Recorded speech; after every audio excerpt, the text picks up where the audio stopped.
people. It's been a few days, and I got a couple of stories here I want to hit you with. The first is coming from Inglewood, California. Said the Inglewood mayor's $342,000 a year assistant escorted out of City Hall hires high-profile lawyer. Melanie McDade Dickens hasn't been back to her office since July, and her name has been scrubbed from the city website. The story states that Melody McDade Dickens, a former co-worker and campaign worker for Inglewood Mayor James Butts Jr., who later secured a city job paying $342,000 a year in salary and benefits, was escorted out of City Hall in July and has not returned, according to her attorney. McDade Dickens, who has also served as James Butts' aide for the past 8 years, was one of the city's highest paid employees in 2018, according to publicly released figures. Her contact information has been removed from the staff directory on the city's website, and her job now appears to be in limbo.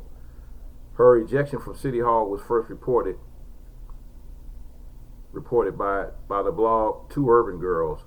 Though she hasn't returned to her office, McDade Dickens hasn't been fired either, according to her attorney, Carl Douglas, who was a member of the defense team on the O.J. Simpson murder case. Given the issues surrounding her employment, she saw the need to hire competent counsel, Douglas said in a phone interview. McDade Dickens has not filed a claim against the city and Douglas, who was hired. Douglas, who was hired in late August, was still in the process of collecting records from her previous attorneys when he was interviewed on August 26. I am very confident that the documents will assist in telling of the story of McDade's relationship with the city of Inglewood, he said. When you hear the whole story, there is no doubt in my mind that you will understand completely why she felt the need to hire a lawyer.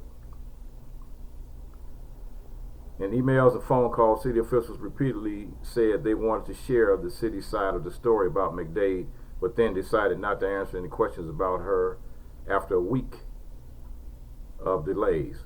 A spokesperson for the city and James Butts deferred questions to an outside attorney who declined to comment. Relationship question in court. In February, attorneys from Madison Square Garden Company, which owned the Forum, asked the judge to compel Butts and McDade Dickens to answer several questions that they had refused during the depositions, including whether they were in a romantic relationship or not. In a redacted filing, the attorneys argued that an extramarital affair relationship allegedly would be relevant to determining if a witness is biased. Butts is married but lives separately from his wife, according to the Times. The attorneys offered no evidence that a relationship exists, and Butts refused to respond during the deposition based on the advice of his own attorney. Sounds like we got a little Peyton Place going on over here in Inglewood, and so it's also an alleged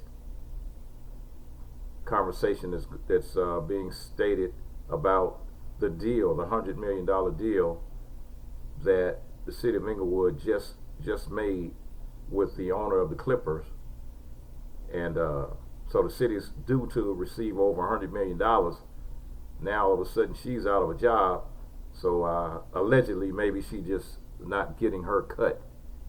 They're trying to cut her out of the money, the $100 million. Wow. A woman who called Michelle Obama an ape is sentenced to prison for embezzling funds.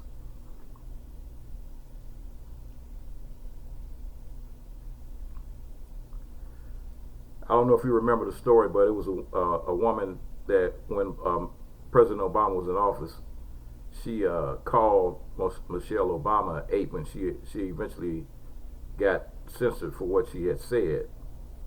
But as it goes right now, you know, she's locked up. She's locked up right now for embezzling. She's been embezzling funds And it's like, okay, she just went from one extreme to the next.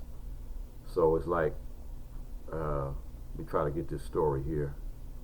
Federal disaster benefits are critical to rebuilding infrastructure, homes, and lives, not for lining the pockets of individuals who suffered no loss. Any party that abused their position of authority, violated the public trust, or misused taxpayer dollars will be held accountable.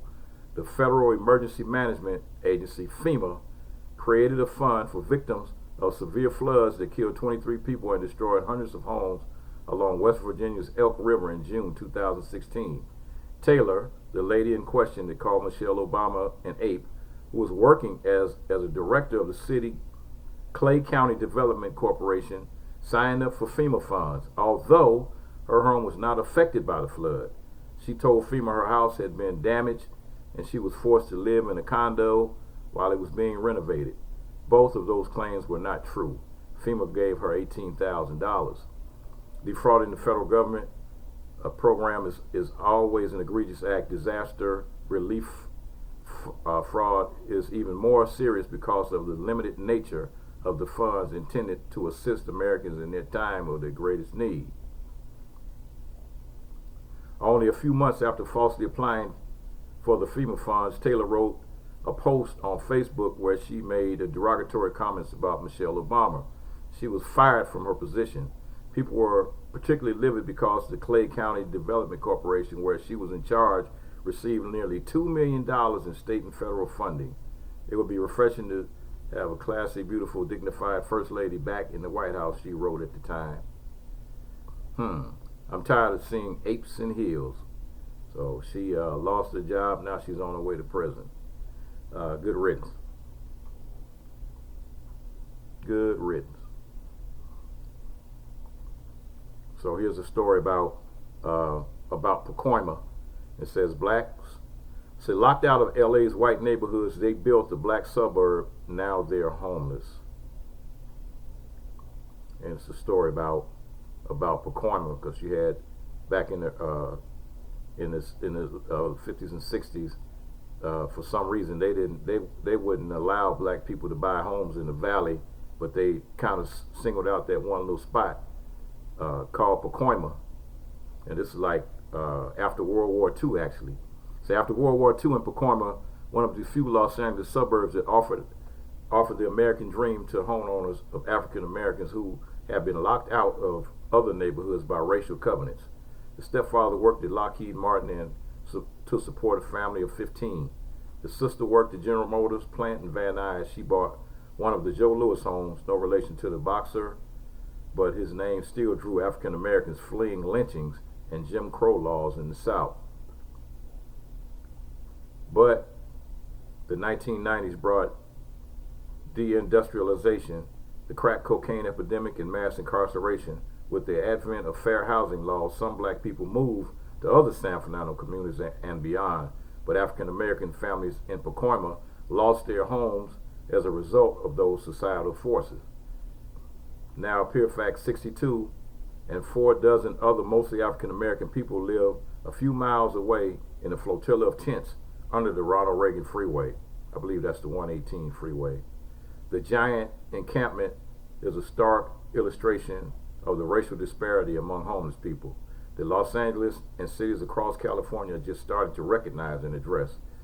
In Los Angeles County, African Americans are 9% of the population, but 40% of the homeless population, and 2/3 of them live outside the poverty rate among black Angelenos does not fully account for the racial gap. This is not unique to LA, but is particularly uncomfortable in a liberal city with a painful racial history, including the police beating of Rodney King and 2 riots.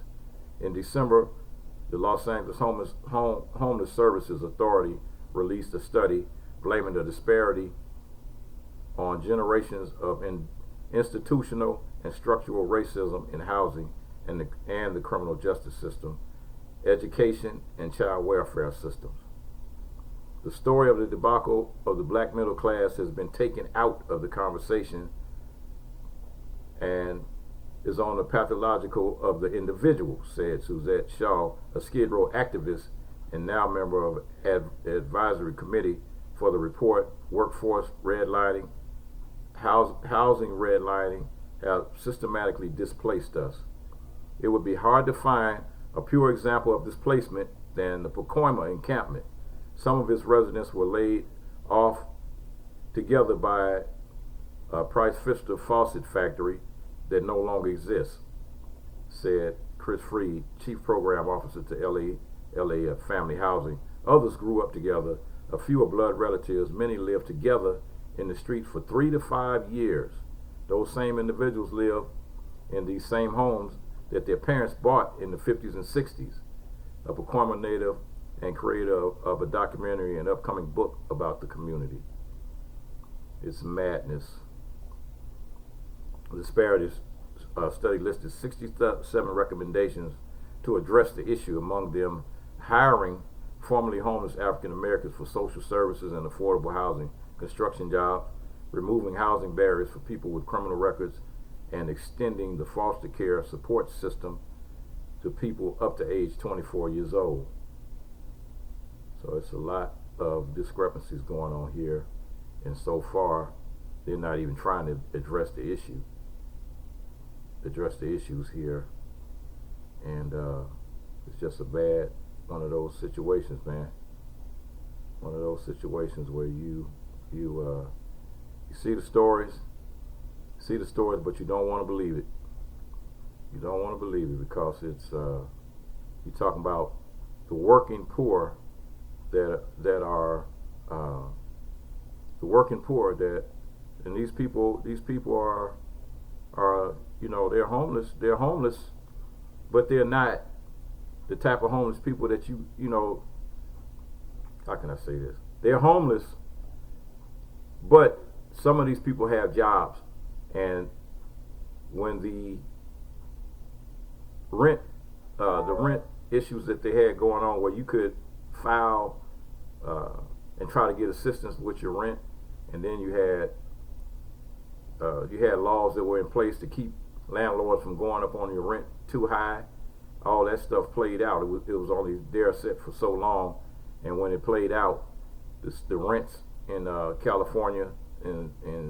California and a lot of other states, but California particularly because they had Chapter 13, Title 13 rent control, and they no longer have that rent control. So you're talking about people paying $2,000 a month for a one-bedroom apartment, but at the same time you got people making $8 an hour. They barely bringing home $1,000 a month, and you're talking about $2,000 a month for rent. Okay, here's my feel-good story of the day. The University of Cincinnati College of Law appoints first ever black female dean. Cassandra Bailey is making history as the first African American and also the first woman to ever be appointed to the assistant dean of the Admissions and Financial Aid Department at the University of Cincinnati College of Law. Bailey pursued a career in law after being inspired while participating in the summer work experience in law, a pipeline program created by the Cincinnati Bar Association to help increase the representation of minorities in law school. After graduating from Capital University Law School, she held the different positions in the school's admissions and financial aid department for almost 15 years. Now she will be advocating for UC's college while attending to recruitment, admissions, enrollment, and financial aid. I'm fulfilled at the opportunity to shape the next generation of exceptional lawyers at Cincinnati Law, a first-rate public school elevated by a leading urban public research university. She will be replacing the previous dean, who served for 33 years. She hopes to continue developing strong connections to attract highly qualified and diverse students for the college law. that's a good thing. You know, you got somebody that got a chance to break that glass ceiling. And I have a couple of stories that I'm going to do. The first story that I did about the mayor of Los Angeles, of Inglewood, his assistant. That was a feel-good story. That was a story that a person that I know, KK number one, gave a little insight on that one. And so the next stories that I do, I'm not going to do them today. I'll probably do them tomorrow, and it's something from my niece, which is a extremely bright young lady, 4.0 grade average, all the way through high school and college. And her things that she gave me were topics: racial wealth divide, addressing the racial wealth gap, a spotlight on individual investment accounts, and also I found an article here to go along with that, and it's the American tax geeks, and they have a surplus of $112 million, and what they're going to do is they're going to be using that money to help people start businesses. You know, so I'm going to give you all that information, and maybe you might be able to take advantage of it and be able to start your own business using some of that money. So don't forget to come back for my next episode.